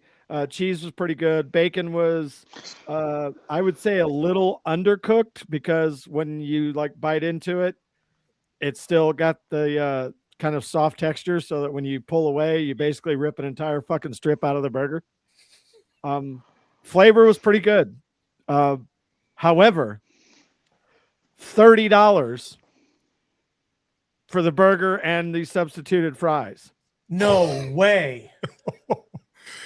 It's never been that high. No. Never. Chipper, we went there and ate for $25 for both of us, remember? Something like that, yeah. That oh was my god. It probably wasn't a total. My total bill for the burger and those fries and that shake was $38.75. So let's say it was $28, $27. And the shake itself was $12.50. So the burger was around $11.50, yeah. Okay. So the burger and fries was around $15. Almost $30. No. So the shake for everything is like $30. 38. Almost 40. Jesus Christ. Yeah, it's never been that high when I went there. No. They jacked the prices up because they knew they'd get it for the draft. Yes. Yeah. And again, I'm not gonna shit all over you, Dave, because it was a good burger, no question about it. But it was no better than any other smash burger I've ever had and or cooked myself. The fries, if it was an athlete, their fries couldn't fucking carry Primanti Brothers fries jockstrap. They were just limp, soggy potato dicks, like just not. They were okay. For that money, I was highly disappointed. I noticed It that was just a burger. I've never had a smash burger there. Either. I've had the what is it? Their quarter-pound burger they serve, Chipper. And then you make your own. Where it's the burger, you make and you add your own toppings. And yes, all that yes. stuff. I remember when I was down there in July for the Braves game the weekend. I went there, and I agree with what he's saying about the fries. They give you maybe a handful of fries, and it's at the same one we normally go to. Yeah, right across from Acrisure. It's right there on the North Shore. Like the fries look good. They even look like Primanti Brothers fries, and like those seasoned, fresh cut, almost Five Guys ish. Mm-hmm. I wouldn't even. I apologize to the Five Guys Jesus because I shouldn't mention these with the Five Guys fries in the same sentence. But thoroughly disappointed in the fries. Burger, on a scale of 1 to 10, I'd give it a solid 6.5, 7. Like nothing absolutely mind blowing. But then when I got the bill, I was like, this is bullshit. Yeah, it's because they seat you. You got to tip because it's not a fast food place. So, and I don't have it in me to be an asshole. So basically I paid $50 for a burger and fries and a milkshake. Yeah, it's never been that high. No. Nope. Yeah. Fuck, you could have got a steak at Roadhouse. I'm throwing. Bro, there is an Italian steakhouse 30 miles up the road called Connected. And I mean, like, super hoity-toity fancy Italian steakhouse, maitre d', all that shit. I can go there tonight and get a ribeye and get out of there for less than $50, and it's fucking magnifique. Yeah, I can't believe the But price. yeah, when I got the bill, the first thing I was just like, "You got to be shitting me." Well, it was. I'm not gonna, like I said, it was good. It was a solid food, filled me up. Which for fucking $50, it goddamn well better. I better damn near need a wheelchair to get out of that motherfucker. But yeah, they definitely as far as like high prices up for the draft. There's no doubt about it. Yeah. Because I peak Manny Brothers versus this, I don't know. I know when me and Chipper went down there. To be fair, like Chipper, was that Ravens game a Monday night game that we went down there for? No. It was a Sunday afternoon game, right? At 4:00? Because they were waiting for the playoffs, right? Yep. Yeah, so I know when we went down there, I think our bill for both of us was $25. That's with a burger and 2 burgers and 2 shakes. I don't get shakes when I go. Well, it was 2 burgers and then whatever you had to drink. Yeah. A shake and whatever you had to drink. Probably beer. Yeah. So I know it was like $25. 25. He ain't drinking pop. Nope. I'm looking at the their then menu right now. And then go and that particular one called the Double Smash is $16.50, and then it goes up to $18.50 for the Meet Your Maker or the Elk or the Triple B. So you're telling me that they're not all smash burgers? No, they're not all smash burgers. They got quarter-pound burgers. The build your own is just a regular like quarter-pound burger, and they have the notepads that were sitting on the bar or whatever that you can make your own. You pick whatever kind of meat you want, whatever bun you want, whatever bun, whatever cheese, whatever toppings you want on it.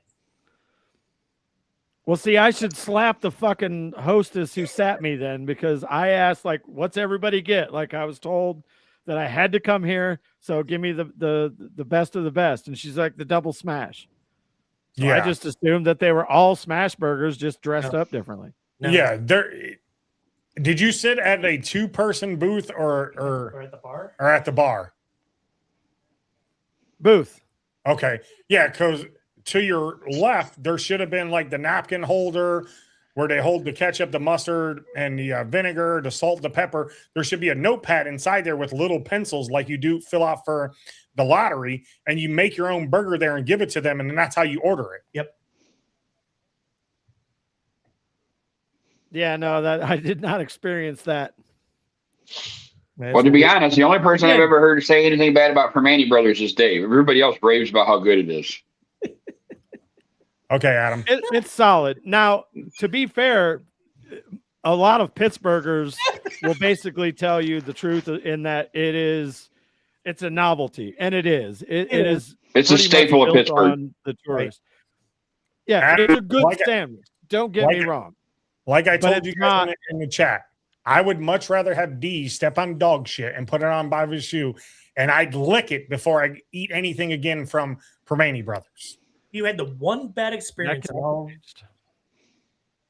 You get bad experiences all the time, and you don't go back to places. Not true. He's been back to places. He goes back to the Moots every now and then. Have you been back to Oh Boy since then? No, I didn't have a bad experience there. We just don't go there. You didn't like the food there. I didn't say.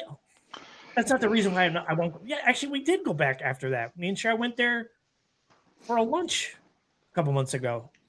Where was the other place you said you wouldn't go to? You had a bad experience. It was another place that was around here. Wolfie's? I don't know. No, Wolfie's. They still owe me the bacon cheddar potato soup. I haven't been to Wolfie's in years. Oh, I know where it is. Doghouse.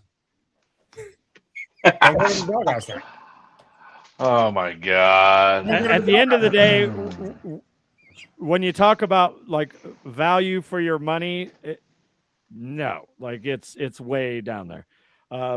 Their shakes again, fabulous, but they need to be bigger for that kind of money. And next time we go there, to help forget the fact that you're eating horrible fries and just a regular smash burger that I can literally go make on my Blackstone right now.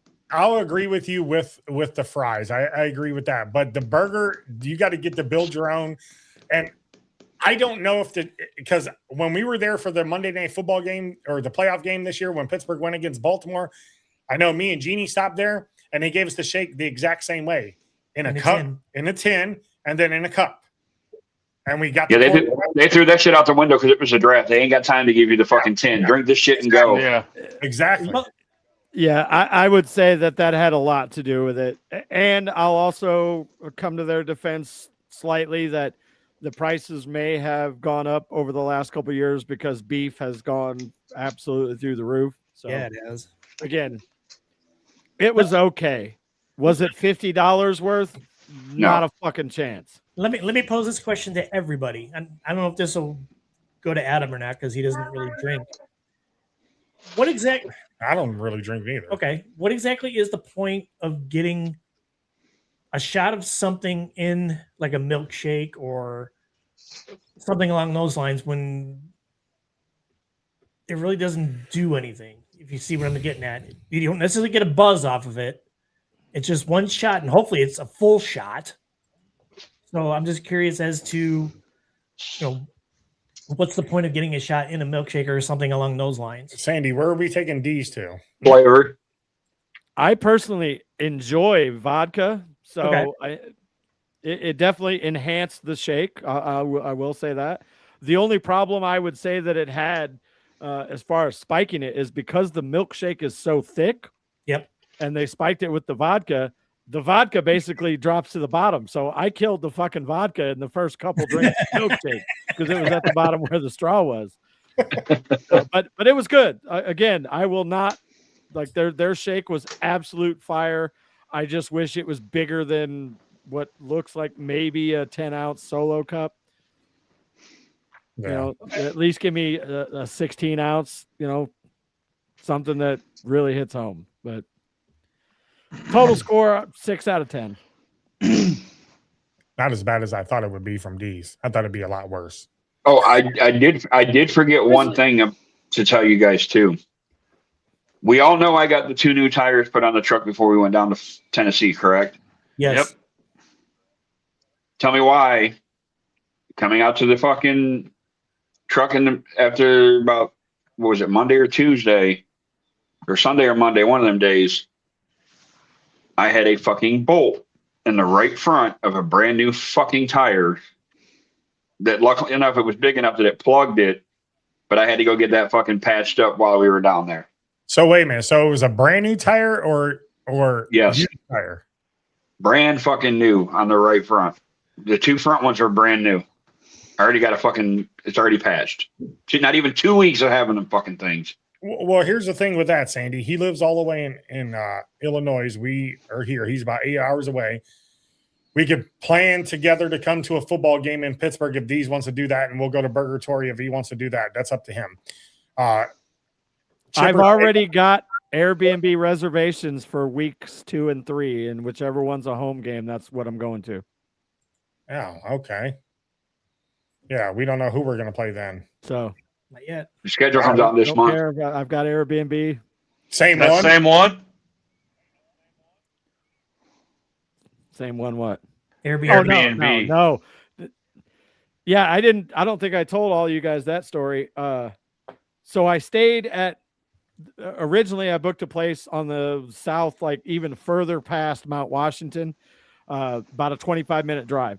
Wasn't like a dump or anything, but it was far and it was going to be really fucking costly Uber wise. So me being rather impulsive, as I'm sitting parked in front of the Airbnb waiting to be able to check in for the very first time, I got on Airbnb and out of morbid curiosity, and I found a place in a like luxury loft apartment downtown Pittsburgh for Friday night and Saturday night for under $500.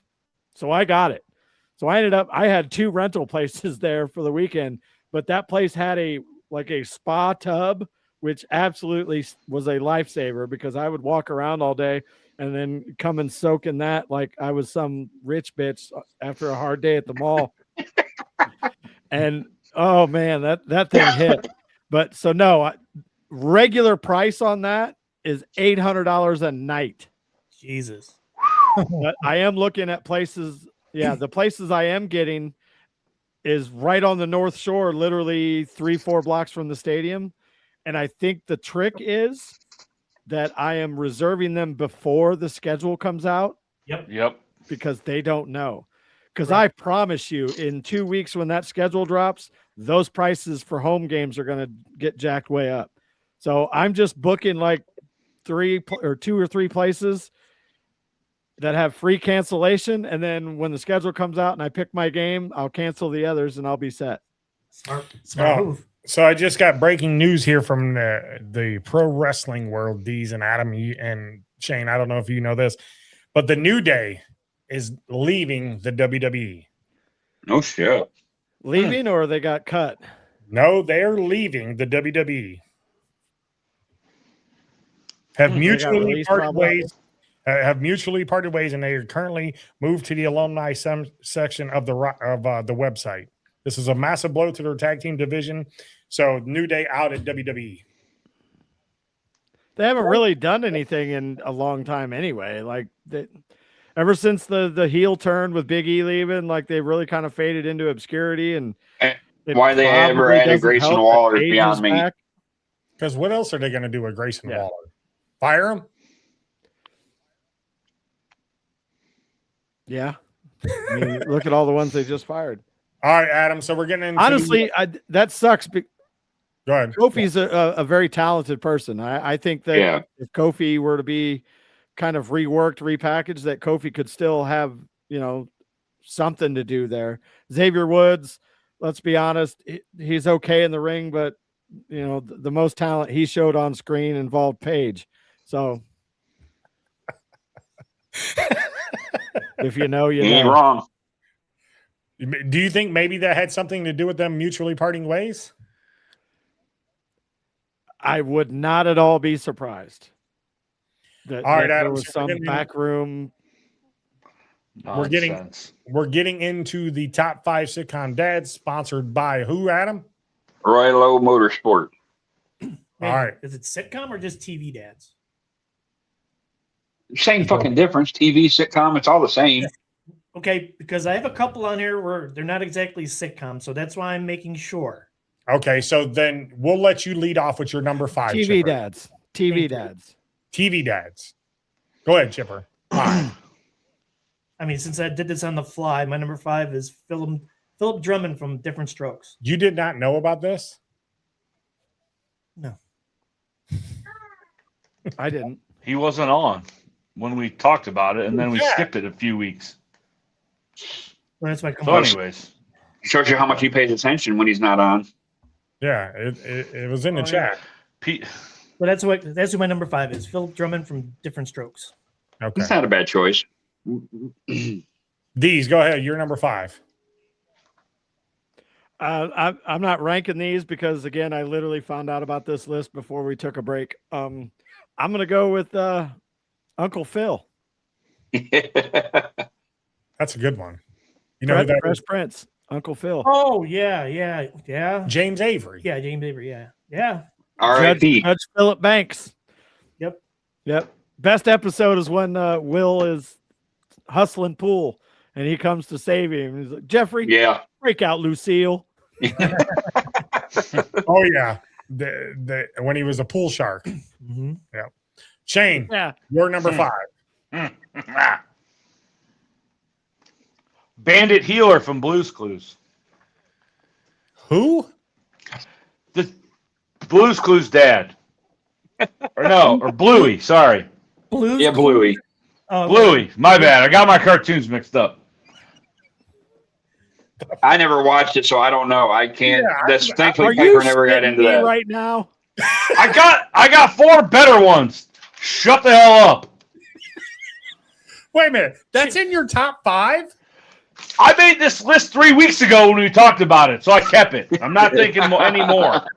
She's first opportunity to talk on the show today and comes up with that. I had a good question. I asked it. You did. You're the kind of guy that reminds me that would do the fucking box score all game in the fucking baseball game. No, he's too busy drinking. He's too busy drinking. No. Shane, we have to invite you out to a Crushers game and let you sit behind Chipper and watch all the kids come down there to try to get a ball. You'll see the real Chipper then. God, you guys should have seen me Thursday. Chipper. Oh, so wait a minute. It's my turn. I don't think I need to. So, yes, you do. So, number 5 is, what is the gentleman's real name from Good Times? The father, James. Oh God, he wasn't he the one that played? Oh no, the guy that played Mr. McDowell in Yes. New America. Yes. What the hell was his real name? Oh God. Quick, somebody get an IMDb. He also played in Friday. Or no. He didn't play in Friday. He played in Fresh Prince of Bel-Air as Will's stepdad. Oh, okay. But that's my number 5. I can't remember what his name is. Stepdad. James Almost, ain't it? Why does that James sound right? James. John Amos. John Amos. John Amos. Yep. Yeah. All right, Adam. Not Don Amos. John Amos. Adam, who's yours? Got it. My number 5 is obviously from the old TGIF days, and I had to go with the old Mr. God rest his soul, Danny Tanner from Full House. Danny Tanner. There you go. Bob Saget. Which is so weird to think about that character, and then you watch his stand-up and how vulgar he was. It was like night and day. One of the dirtiest comedians Yes. ever. I mean, look at what was it? I used to suck dick for coke or whatever in the movie when he said that. Like, nobody ever saw that coming. What movie was that from? Half Baked, yeah. Yeah. Half Baked. Are you shitting me? You're here for weed? You ever suck dick for coke? That's an addiction. Donnie puts Fred Flintstone. Okay, that's a cool one. Okay, sure. Adam, Can I redeem myself at 4 now, you asshole? Yes, go ahead. Yeah, go ahead. Fucking Archie Billy. Can't get Bunker. any worse. Ooh. Nice. Oh, Yeah, Archie. that Meathead. yes, that's a good one. That's a very good one. All right. Could you imagine somebody pitching Archie Baker or Archie Bunker today? No, Never you happened. couldn't do it. No. Oh, wait a minute. Or that of the Jeffersons. Listen, okay, Yeah. real quick. He's my number 4. Sherman Hensley is my number 4. Okay. Or Maud. Maud. Shane, you know who Maud is, right? It was B. Arthur. Yeah. Did you watch the Jefferson, Shane? I did not. It was way before his time. I wouldn't say way. Yeah, Maude wasn't Maude a spinoff, or weren't they Yeah. all related between Archie and Jeffersons? And In some way, shape, or form, I think they were. Yeah. Ooh, good one. There's a Yeah. famous director that plays in that movie as Meathead, or in that sitcom as Meathead. Rob Reiner. Yeah, Rob Reiner. yeah, Rob Reiner. R.I.P. All right, so I did my number 4. Shane did his. D's. D's, go ahead with your number 4.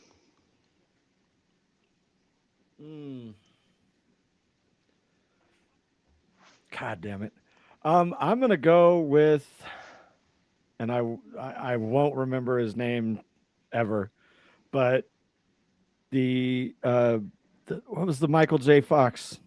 Family Ties? Or not Michael J. Fox. Michael Gross. No, that was a good one, but no, the one with Jason Bateman.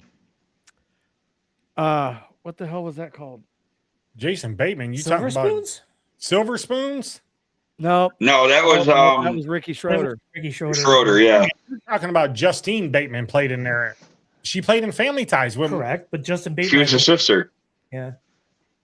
Justine Bateman was in Family Ties. Jason Bateman was in What a was the different show? one. Wasn't he in the show with Sandy Duncan? The Hogan family. The Hogan family. Yeah, Yeah, Sandy the Hogan Duncan. family. Sandy Duncan was in that. Yeah. Yep. Josh Taylor was his name, his real name. Okay. I remember watching that show. Okay, Adam, you're number 4. I went with the big old cuddly bear himself, but Dan Connor from fucking Roseanne. Dan Connor. He played Babe Ruth in the movie. He played it pretty good too. Very good actor. He also played, what movie was that? He played Fuck his political beliefs, but as an actor, we'll leave it at that. He played in a movie with Denzel Washington where he was his drug dealer. What movie was that? No idea. What's the guy's name? John Goodman. You've never seen Roseanne? Shane? I've seen Roseanne, yes.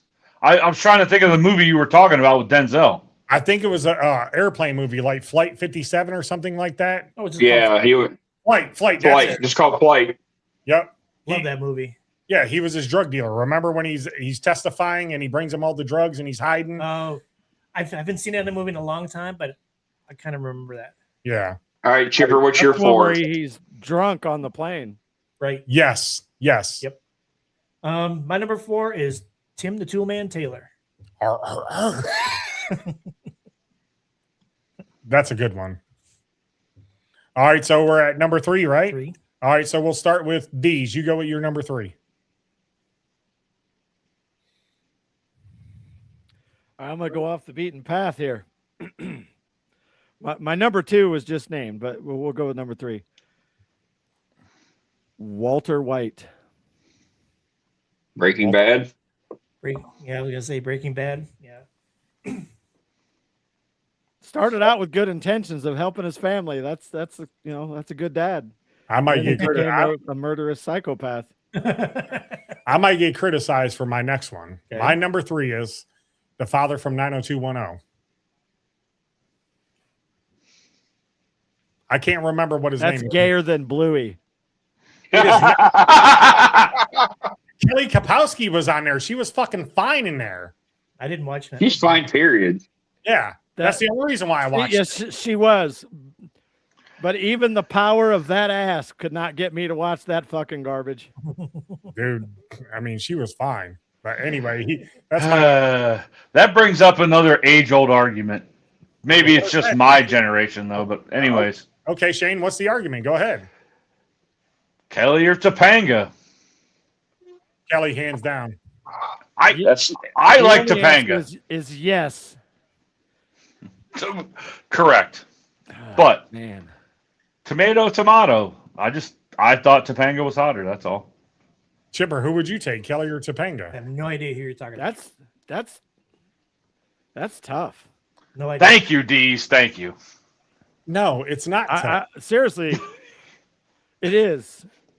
Look, if I'm basing it off of when they were like at their biggest, which would be Topanga would be, what was that show? Boy Meets World. Boy Meets World. What was she in? Boy Meets World versus Kelly Kapowski, then it's Kelly all day.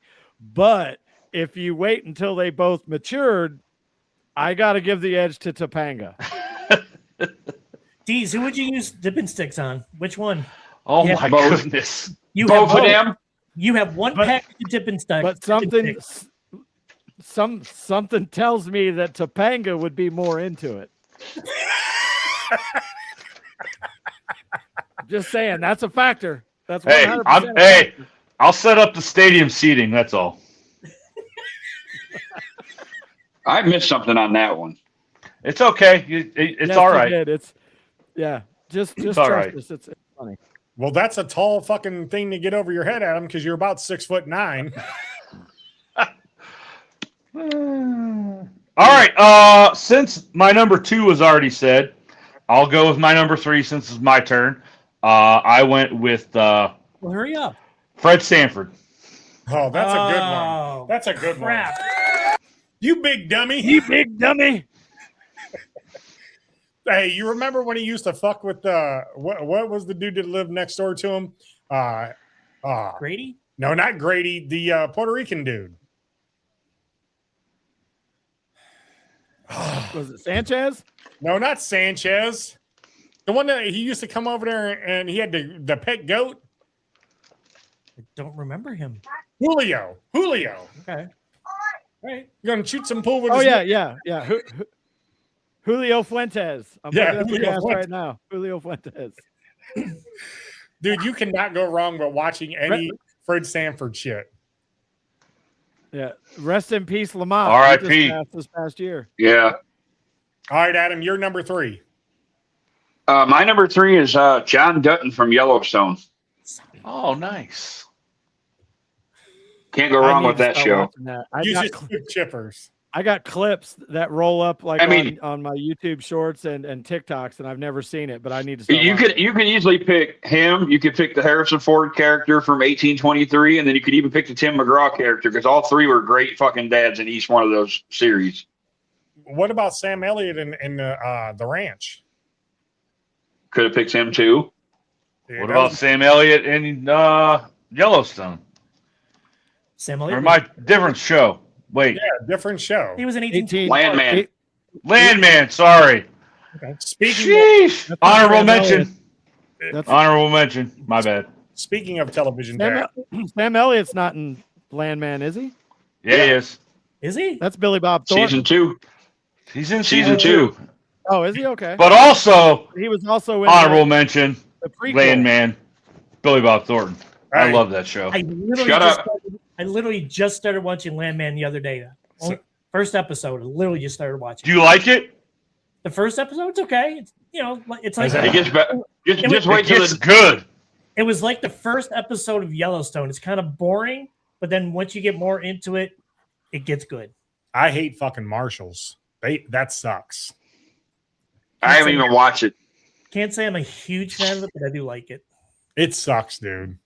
The It's because it's on CBS. Yeah, the screenplay Yeah. is really bad. The characters are really bad. The only one's cool is Casey. That's it. Everybody else sucks. Like it doesn't have that vibe that you got from Yellowstone. No, definitely does And I not. can't believe they killed Monica off in the first episode. She wasn't even on. Yeah, but like they just got rid of her character. Yeah. Yep. Yeah. Spoiler And alert, she- asshole. D said thanks. I was gonna watch it, but now I'm not. She's the one that convinced fucking Casey to give up the Dutton Ranch, so fuck her. Yeah. More reason to hate her now. Marshall's another spinoff. Yeah, Yes. Marcus, Yeah, it's a kinda. spinoff of Yellow. But When- it's And they're- on CBS, not Paramount Plus. when are they coming out Which- with It's coming out this month, I think. This month or next month, isn't it? Beth and Rip come out on the 15th. what's May it going to be 15th. on? Paramount Plus. Nice. Ooh. The Dutton Ranch. It's called the Dutton Ranch. Ranch, yes. Hopefully, is Taylor Sheridan writing it? I think so. I don't know. Well, let's hope. Well, I know Beth and Rip are going to be in it. So it's- Well, it better the be trailers are there's already trailers out for it, and it looks pretty good already from the trailers. And being on Paramount Plus, you know it's not going to be as tame as Marshall's is, with language and everything else. So bad. Good thing I just re-upped my Paramount Plus. I knew there was a reason. I was getting ready to get rid of it after fucking Marshall's. well, shout out to Jeremy Hatfield for hooking me up with the app, so I'll be able to watch all this shit again. Yeah. Marshall sucks. Number 3, where at? Who we got? We're on number 2. Did everybody do 3? No, I didn't do my number 3. Adam, did you do Oh. your number 3? Yeah, I did John Dutton, remember? Oh, that's right. Oh, yeah, we got thrown off track. Sorry. Go ahead, Right. Chipper. My number 3 is Howard Cunningham. Ooh, nice. Happy days. Days. Happy Days. Happy days. That's a good one. That's a very good one. Hey. I'm gonna go with. Well, I didn't do my. Did I do my number 3? Yeah, you said, or no, Shane did Fred Sanford. I didn't think you did, Dave. My number 3 would be the father from not different strokes, but Silver Spoons. What's his name? Well, Ricky was the son. What Yeah. was the dad's name? He was pretty big back then. Yes, The actor's name? I can't remember his name. Stand by. Give me 1 second. I know somebody will beat me to it. Joel Higgins. Yeah, that's it. Joel Higgins. All right, so number Edward 2 Stratton III. Here it is. Yep. Edward Stratton III. Go ahead, Deez. What's your number 2? All right. Well, I had a number 2, but We're gonna mark him off the list because somebody already said it, and that was Dan Connor, because he is part of what I would relate to my dad, and the second part will be my number one. But replacing Dan Connor, just for the sake of content, is Rick Grimes. Coral.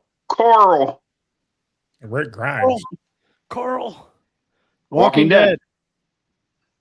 Oh, I never watched it. never seen it. It was good, and then they started going. They started ruining it toward the end. Yeah, I've never. Season 3 kind of sucked. Season 7 was a drag, but other than that, I thought it was fantastic. All right, Chipper. And you guys were talking about Yellowstone. It sounds like they're doing what Walking Dead, and that is too many fucking spinoffs. Yeah, but all the spinoffs were good though. I mean, the prequels of Yellowstone I've heard have been good. I couldn't get through 1824 because it just got so boring. I'll look at what was the other one with Harrison Ford and Ann Mara? What was that? That was 1820 or no 19 something. Yeah, I'll try to look into that one. I just couldn't. We got like 4 or 5 episodes in 1824. I just couldn't do it. It was just boring. But yeah, Marshall's. And Marshall's is bad, bro. And I hope they don't fuck up the Dutton Ranch. I really do. Well, the thing is you got to understand the prequels lead you to where Yellowstone is today. Right. Yeah, but Marshall's is just bad. Like it's bad. I'm not arguing with you. I'm not arguing with you. Probably because it's on network TV as opposed to. Yeah, but I mean, I agree with that, but it's written by other people other than Taylor Sheridan. Yeah, it's just bad, dude. Like it really is. And I hope with the Dutton Ranch, like Casey makes an appearance. I hope that they kind of go back to how they left off at the Don't Dutton spoil Ranch. nothing. I'm not spoiling anything because I haven't even seen the trailers. I'm just saying, like, I just kind of wonder. Deej, you haven't seen any of the Yellowstone at all? I've seen, again, bits and pieces like on YouTube Shorts and TikTok and so. I know Kevin Costner dies. I don't know how, but I know that in the last season or whatever he somehow dies. I will other tell you, clips that I've seen of dumbest shit ever. I will. Like, yes, I will tell you this: when you find out how he dies, you're going to be pissed off. Mm-hmm. You're going to be pissed. Mm-hmm. And I think the only reason he was killed off is because of what they had a thing with Taylor. Like there was a it was money and something with the character or something. Yes, it was that they didn't want to shoot Yellowstone per Kevin Costner's schedule because he was doing other things, but they wouldn't film Yellowstone to his schedule, so they just parted ways. Look, it can't be any more of a disappointment than season 8 of Game of Thrones. I've heard a lot of people bitch about that.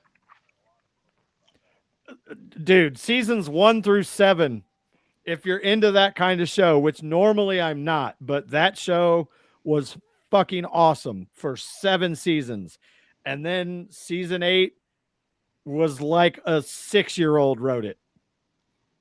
Like, it's just horrible. Well, they probably hired the same 6-year-old to write the script for what's it called with Casey? Marshall's. Yeah, they probably hired the same person to write that. Well, we still also have to get doesn't the 4/6 got to come out yet too? Yeah, but I haven't heard anything about that at all. I haven't either. So where is the Dutton Ranch going to be at this year? It's in North Dakota. Oklahoma. Okay. Yep. Because she bought a ranch or something from like Dillon, Oklahoma, I think they said, or something like that. Oh, okay. All right. So my number 2 father is we're going with George Jefferson. That's who I'm taking as my number 2. Sherman. I already picked him. No, I picked. You did. He was your number 4, I thought. Yeah. Oh, okay. Well then, what's the dude? No, that was the dude from. But you did. You already picked Sherman Hensley. Did I? You did say him already, yeah. Because it was right after the Archie Bunker talk. Yes. Okay. Well, then my number 2, I have to go back Bill Cosby. From the Cosby Show. Pudding Pops, huh? Yeah, Bill Cosby. Okay. Hold on. Hold that thought. No, let me go ahead, but I got. Or should I go to? Wait a minute. No. You already said wait it. a minute. Can I? You already said it. Okay. No Okay. take- Number 2. no Go take ahead. backs. Go ahead. No takesy backsies. Go ahead. Who? Carl Winslow. No. God damn it! I was hoping nobody was going to say him because it was like I hadn't heard his name yet.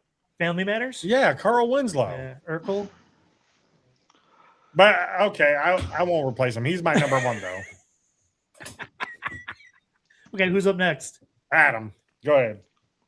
Well, since Dave just took my Carl Winslow at number 2, I'm going to go ahead and I'll change mine then, and I'll go with the greatest cartoon dad, and that's Peter Griffin.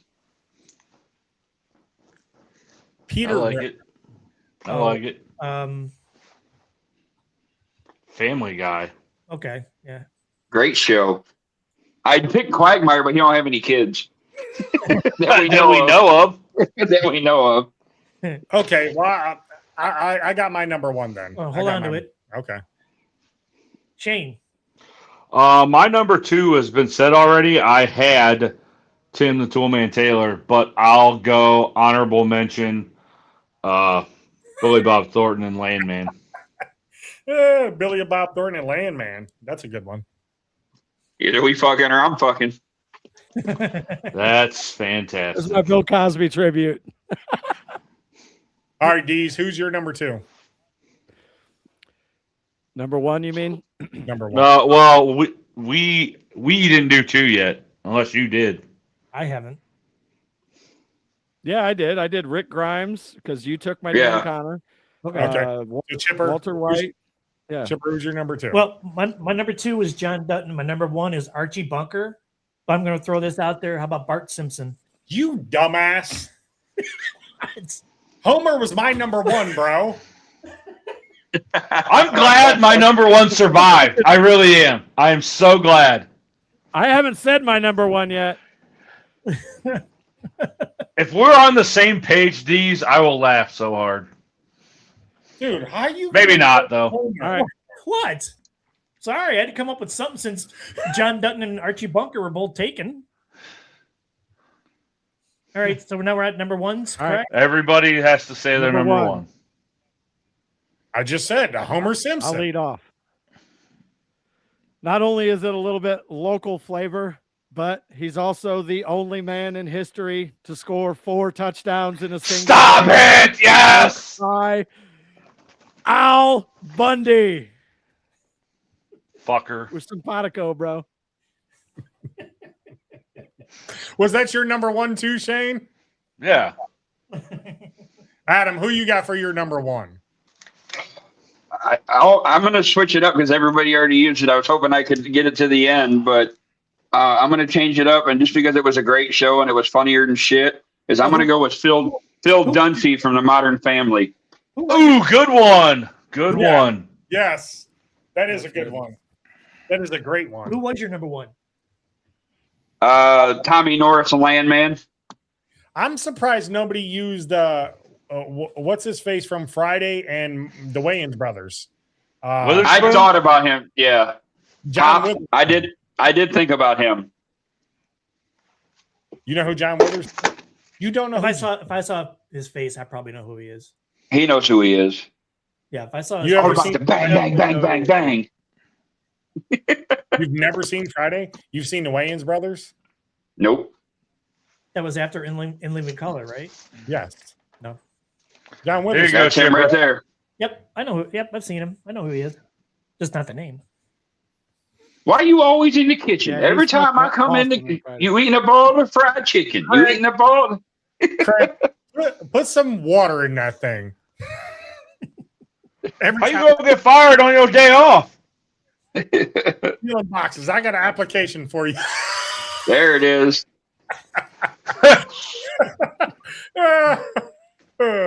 Man, what a great second half of the show. What a great first half of the show. And on that If note, the you Cavs are going to ever lose on question- Sunday. If you ever question why I am the way I am, it's because my father is an actual combination of Dan Connor, Al Bundy, and Norm from Cheers. Love Norm.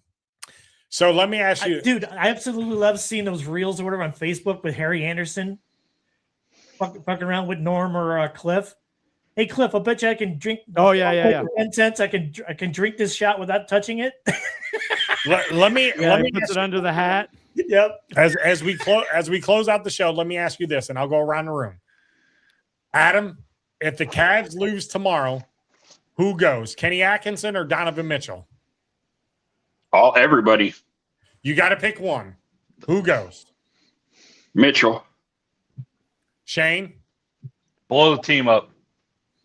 Chipper? Is Donovan a free agent? No. James Harden's a free agent, though. Obviously, Donovan can't do it by himself. You've proven that since he's been here. There's so many things wrong with that team. They're soft. S-O-F-T. They don't have a true point guard. They do have a true point guard. Where From fucking Cleveland. That's what's wrong with them. Harden's a true All I'm worried about, I ain't even going to watch the game tomorrow because I'm going to be watching Tampa Bay try to fucking close out the series. Good for them to come back, man. That's outstanding. That was a fucking game yesterday. And then the way they won it, though, it just happened to be at the right place at the right time. And the ricochet off the goalie's leg and slapped it in. I'm like, oh, thank God. Yep. Not D's, but Mike Wilkes. That's a very good question. Do you bring the beard back? I think what you got to do is if they lose tomorrow, which is looking when they lose, which is looking like you guys are starting to sound like me. What the hell? Dude, listen, you should have won that game yesterday. Why does Dennis Schroeder have the ball with 10 seconds left? Who else are they going to give the ball to? Harden's turned it over 11 times. Who else? No, Schroeder should not have the ball with 10 seconds left. Oh, that's my opinion. Don't turn the ball over. You're right. He put him in and Strus because they're ball handlers, and they were supposed to get fouled and be a good free throw shooter. That's why they put him in over Jared Allen and Mobley was on the floor. Dean Wade. Dean Wade was on the floor. Garbage. Yeah.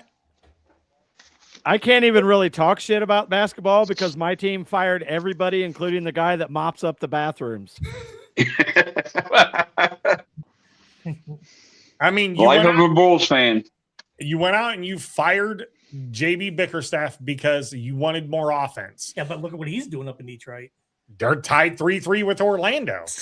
Bro, did you see those stats last night? Yes, I did see the stats. That is almost physically impossible. Yes. Like, you had to have purposely lost the game. Purposely. I think nothing other. Yeah, just like with the Cavs, too. Like, you were up 2-0. You go to Toronto for 2 games and you shit the bed. You played totally different to what you played in Cleveland. You come back to Cleveland and you come back from, 14 down in the fourth quarter. Something like that. Schroeder has 19 points in the fourth quarter. And then you come out to Toronto and you let bum-ass RJ Barrett and Scotty Barnes run all over you. Come on, man. Come on, dude. You better go tomorrow. All I will say in defense is, first of all, that RJ Barrett shot was lucky as shit the way it bounced and dropped straight back. That's when you know it's not your day. Correct. Second of all, Dennis Schroeder should have just hung onto the ball and just got it across half court and just hung on to it. That's what I'm saying. Just to run out the clock and not even pass it to Evan Mobley. That's what I'm saying. And if he had to, you pass it off to either Harden or Donovan. And listen, I'm one that always tries to say you don't put the game in a referee's hands. But Kenny using his challenge early in the game and not getting another one for the whole game baffles me. Because there's some questionable calls in the last 3 minutes of that game that they should have used the challenge on. But they couldn't because he used it way early. It's just sad. Like, now you're fighting for Game 7 for your life. And if you don't... To probably lose in the second round the way they're playing? It's my opinion. That's all. Shane, you're probably 1,000% correct that they're probably going to lose. But they'll find a way somehow, some way to squeak this win out, or they'll find some way to screw it up. And it's going to be brought on Donovan Mitchell. This is at Cleveland tomorrow, right? Yes. Yeah. And to be fair, we've won all of our home games. They've won all of theirs. Correct. So, but also, if we win, I don't want to play Orlando. playing very good right now. And this Besides last night. This also makes the Cavs look stupid because you basically tanked your last 2 games of the season to play Toronto. Yeah. Because you thought that this was an easier way for you to get to the finals. You publicly came out and said that. This is an easier way for you to get to the finals. Well, I said this within the last week or so that I thought it was the Celtics conference to lose, but at this point, the Eastern Conference is wide open. It is. It doesn't matter. It's not going to matter who comes out of the East. Nobody's beating anyone in the West. No, yeah, you're not beating OKC. And You're not. You're definitely not beating San Antonio. That's probably going to be your Eastern Conference Finals. Who just or Western Conference Finals? Who just took out the Rockets? The Lakers? No. Lakers. Denver. Who took out Denver? Was Minnesota. Yeah. So, without Anthony Edwards. Correct. And you talk about another place that they're going to have to do some adjusting. Your boy KD is probably going to ask for another trade. Yeah. He's a head case. Where's he even at now? Houston. Oh, so they just got beat. Okay. Oh yeah, they just got beat bad by the Lakers. By the ageless wonder. Yeah. So Adam checked out. I guess he had to go. So we're in overtime here. So Deez, thank you for joining us here on a Saturday. Hey, appreciate you. Hey, real quick, Deez and Dave, if you're on any kind of sports book or whatever, bet on Renegade today to win the Kentucky Derby. How much are you putting on him, Chipper? Yeah, it's the favorite. Yeah, I'm just betting him on the name alone. Okay. Is he in the 1 spot? He is. That's tough. Yeah, that's tough. Correct, but just because of the name only, I put $5. That's a tough post. $5 at 4-1 odds. I might have to do that. I need a few extra bucks. Appreciate you for joining us, Shane. Appreciate Adam for joining us. Have a good week, everybody. We'll see you back here, same time, same channel. You all know where we'll be at. Have a good one, everyone.